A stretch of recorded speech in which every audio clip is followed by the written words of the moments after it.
Napakatumal ngayong araw na to.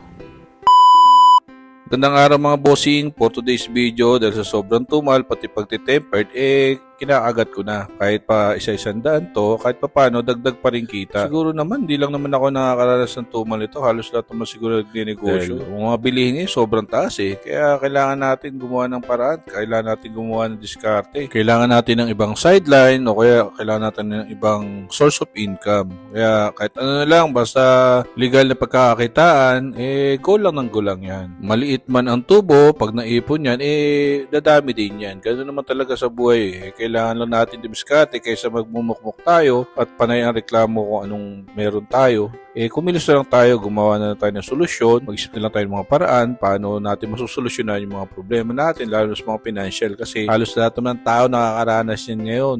Walang taong hindi nakakaranas ng financial problem. Kaya ikaw na nanonood, kung iniisip mo, ikaw lang may problema sa pera, very wrong ka. Lahat tayo mayroong problema sa ganyan. Kaya nga, lahat ng bagay na pwede pagkakitaan, dapat sinusubukan. Tanggalin natin yung hiya, tanggalin natin yung arte, yung pride kasi hindi natin makakain yan. Wag mong intindihin yung mga nasa paligid mong naninira sa iyo, napahina yung loob mo, lalo na kung yung mga basher. Hayaan mo lang yan, wag kang papaapekto. Mga inggit lang sa iyo yan at saka hindi nila kasi kaya yung mga ginagawa mo. Ganun lang naman talaga Alam mo naman sa ating mga Pilipino, mas marami yung mga talangka o crab mentality na ayaw nila yung nakikita nilang umaasenso yung kasama nila, ayaw nilang umaasenso yung kapitbahay nila o kakilala nila kasi gusto nila sila lang ang nasa una, sila lang ang nangunguna, sila lang ang bida. Kaya ikaw, kung nahihirapan ka ngayon sa sitwasyon mo, laban lang, go lang ng go, ganun talaga ang buhay. Maraming paraan, nandyan lang sa tabi-tabi. Ang importante, hanapin mo, kumilos ka, kilusan mo. Sabi nga, kapag may gusto, may paraan.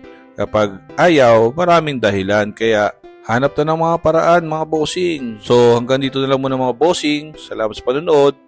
Bow!